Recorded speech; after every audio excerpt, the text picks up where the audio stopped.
Assalamualaikum warahmatullahi taala wabarakatuh. Pada para guru, ibu bapa dan juga pengguna Microsoft Teams, hari ini saya akan menunjukkan sedikit bagaimana kita menggunakan Teams dalam proses PDPR. Jadi apa yang anda lihat sekarang ini adalah paparan Microsoft Teams menggunakan PC ya. Dan Microsoft Teams juga boleh digunakan dalam telefon dan smartphone dengan install aplikasi Microsoft Teams. Jadi di dalam Microsoft Teams ini kalau kita lihat ada paparan yang menunjukkan fungsi-fungsi penggunaan yang boleh kita sama-sama gunakan dalam PDPR untuk anak-anak di waktu pandemik ini. Jadi Microsoft Teams ini dia mengandungi aplikasi-aplikasi di bawah satu software iaitu Microsoft Teams. Kita lihat di sini ialah dengan menggunakan Microsoft Teams kita boleh chat iaitu fungsinya sama seperti WhatsApp untuk kita berkongsi ataupun kita memberikan maklumat kepada anak-anak kita, anak-anak murid kita dan juga kepada pengguna-pengguna Microsoft Teams yang lain. Jadi di dalam fungsi ini, kalau kita tengok dalam fungsi Teams, kita boleh mewujudkan kelas ataupun kumpulan-kumpulan yang dipanggil Teams.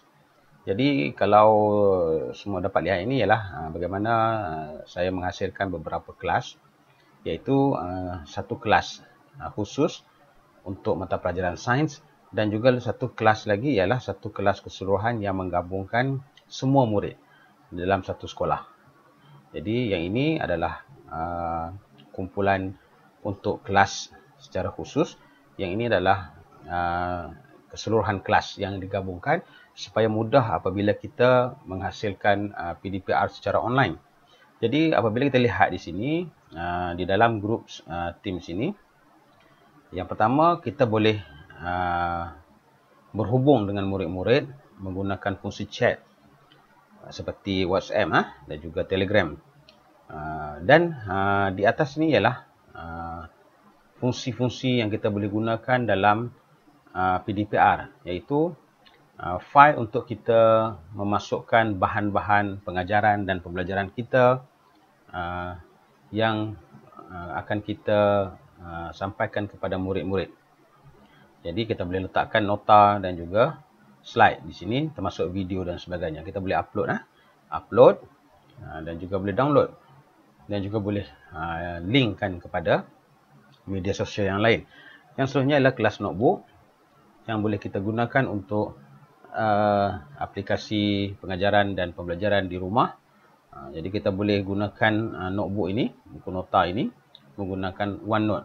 OneNote ni adalah aplikasi di dalam Microsoft 360 atau Microsoft 360, Office 360 yang diberikan secara percuma kepada guru dan murid melalui aplikasi D5 MOE.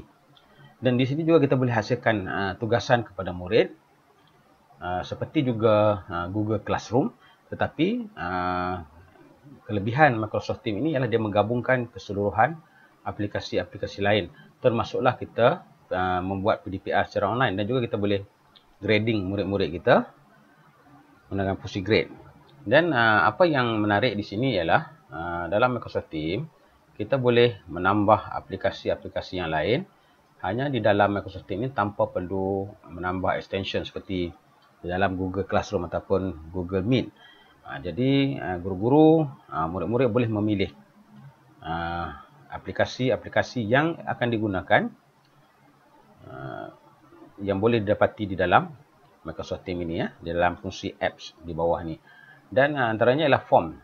Form ini yang mana selalu guru-guru gunakan untuk menghasilkan latihan, nota dan sebagainya, maklumat, kedatangan. Cuma kita boleh terus launching di dalam aplikasi Microsoft MS Teams ni. Dan banyak lagi boleh masukkan YouTube, boleh masukkan whiteboard dan sebagainya. Kalau kita tengok, kita boleh pilih melalui aplikasi-aplikasi ini. Yang menarik ialah antaranya adalah whiteboard, Flipgrid, Quizlet, ada Kahoot, ada berbagai aplikasi yang guru-guru boleh gunakan untuk menghasilkan pembelajaran yang lebih menarik. termasuk juga presentation.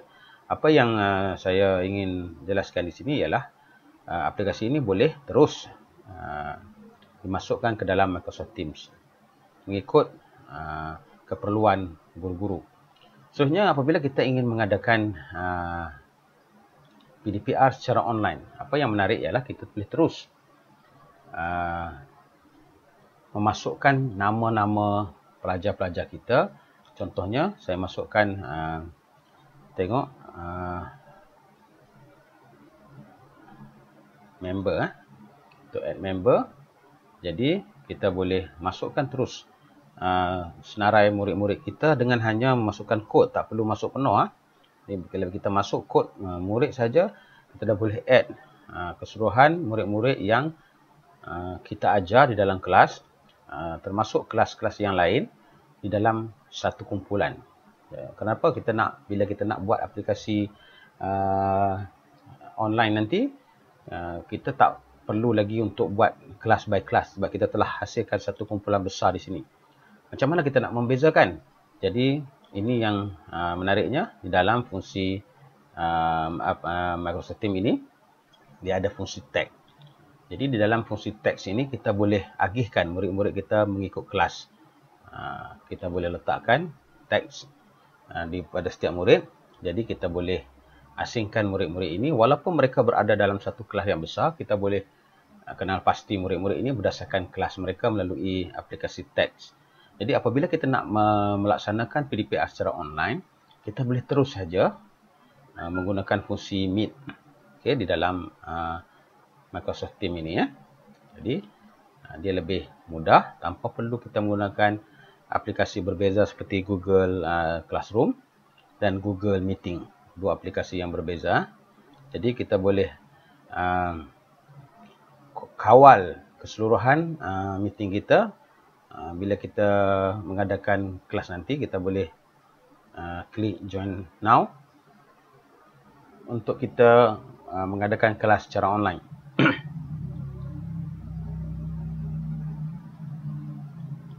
Bila kita telah menyambungkan fungsi Meet tadi, kita boleh menjemput murid-murid ataupun siapa saja untuk menyertai meeting kita. Jadi dia dah ada suggestion di sini dan kita boleh buat nanti, ya. Dan sini tools yang kita gunakan untuk mengawal kelas kita secara online, dan kita boleh, yang menariknya, kita boleh mengawal keseluruhan murid kita. Kita boleh masukkan, kita boleh download attendance list. Jadi tak perlu lagi kita buat form untuk kehadiran murid sebab kita boleh download murid-murid yang masuk dalam kelas kita. Kemudian kita boleh kongsi skrin kita. Kita boleh record kita punya pengajaran. Kita boleh turn on live caption. Ini ialah perkataan ataupun audio kita akan terus keluar secara subtitle. Itu yang menarik, ya. Tapi kita kena tukar bahasa. Kalau tidak, dia tidak akan dapat mengesan perkataan-perkataan yang kita cakap. Jadi untuk kita berkongsi bahan-bahan dengan murid-murid kita, kita boleh menggunakan fungsi share content di sini. Dan di sini kita boleh pilih apa saja bahan yang kita nak kongsikan dengan murid kita, termasuklah file di dalam laptop kita. Contohnya kita boleh hasilkan slide, kita boleh hasilkan video dan sebagainya, kita boleh share. Dan juga yang menarik ini, kita ada fungsi whiteboard. Apabila kita menggunakan fungsi whiteboard, setiap paparan ini akan dipaparkan kepada murid-murid kita di rumah. Jadi kita boleh hasilkan proses pengajaran yang lebih menarik. Jadi dalam fungsi whiteboard ini, kita boleh juga hanya untuk present saja. Dan juga kita boleh share dengan murid-murid kita untuk mereka membuat, berkongsi, collaborate bersama dengan kita nanti dalam kelas. Jadi kita cuba dulu aplikasi ini seterusnya. Jadi kita boleh gunakan whiteboard ini untuk dalam proses pengajaran kita. Kita boleh, ataupun kita boleh gunakan teks untuk kita kongsi. Okey, jadi paparan ini akan dilihat oleh murid-murid kita di rumah. Dan kita boleh padam dan sebagainya. Ini macam whiteboard yang kita gunakan di sekolah lah. Cuma dia lebih interaktif dan juga boleh menarik minat murid-murid untuk belajar bersama dengan kita. Okey, ini adalah antara fungsi-fungsi yang kita boleh gunakan di dalam Microsoft Teams apabila kita membuat kelas secara online. Jadi berbanding dengan Google Meet, kita tidak perlu lagi menggunakan aplikasi Google Classroom. Kerana semua aplikasi-aplikasi yang kita ingin gunakan berada dalam satu software saja. Jadi ini lebih mudah. Ini fungsinya sama seperti Google Meet dan kualitinya adalah lebih baik daripada Google Meet. Dan apa yang menarik, fungsi Microsoft Teams ini juga kerana dia mengintegrasikan dengan Microsoft Office. Jadi kita boleh menggunakan banyak seperti Excel, seperti Microsoft Word, OneNote. Untuk kita membuat latihan, kita boleh menggunakan aplikasi OneNote, di mana aplikasi ini membolehkan kita membuat live worksheet untuk murid-murid mengadakan latihan dan sebagainya. Dan kita juga boleh berhubung dengan murid-murid kita secara personal dengan menggunakan fungsi chat, fungsi call. Kita boleh kontak, kita boleh hubungi anak-anak murid kita. Kita boleh gunakan voicemail, kita boleh gunakan pelbagai aplikasi di dalam Microsoft Teams ini. Dan kita juga boleh melihat insight tentang apa yang telah kita laksanakan di dalam proses pengajaran dan pembelajaran, berapakah ramai audiens kita yang masuk ataupun berapa ramai murid-murid kita yang menghadiri kelas. Kita boleh melihat dalam fungsi insight.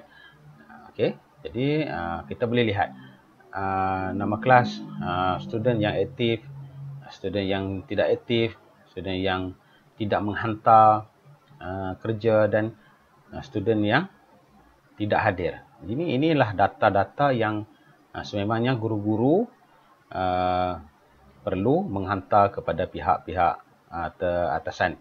Jadi semuanya telah berada di dalam satu aplikasi yang lebih mudah. Jadi tuan-tuan, kalau kita melihat kepada aplikasi Microsoft Teams ini, kita boleh pecahkan kepada kelas-kelas ataupun kumpulan-kumpulan. Kita boleh wujudkan kumpulan rakan-rakan sekerja, kita boleh wujudkan kelas, dan yang menariknya kita boleh uruskan. Jika guru-guru ingin memberikan link kepada murid-murid menerusi aplikasi WhatsApp atau Telegram, kita boleh dapatkan link di bahagian ini ya. Bila kita klikkan button ini, dia akan ada untuk kita edit team, kita tambahkan murid, kita nak uruskan kelas kita manage tag. Itu tadi kita buat dalam kelas yang besar ni, kita uruskan teks dan kita boleh dapatkan link untuk dikongsikan dengan murid-murid. Itu sahaja ringkasan kepada pengenalan Microsoft Teams yang guru-guru boleh gunakan sepanjang proses PDPR di rumah, yang mana aplikasi Teams ini sangat berkesan dan juga dia mengintegrasikan dengan Microsoft yang lain. Jadi sekian saja, semoga dapat membantu guru-guru dan juga murid-murid belajar dan mengajar di rumah dengan lebih berkesan. Sekian, terima kasih.